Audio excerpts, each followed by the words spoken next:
আর vaccination হয়ে গেল complete, yearly vaccine হয়ে গেল।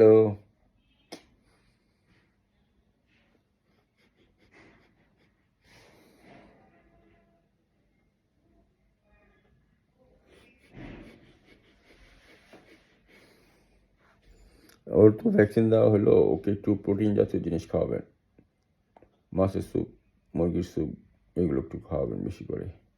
দুধ টুধ, প্রোটিন দিলে ভ্যাকসিনের কার্যকারিতাটা ভালো হয়।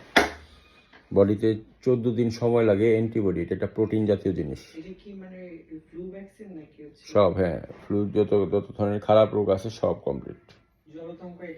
জলাতঙ্কটা নিয়ে আসতেছে, এটা হলো কম্বিনেশন। না, সিক হবে কেন? যদি আগে থেকে ইনফেক্টেড থাকে তাহলে সিক হবে।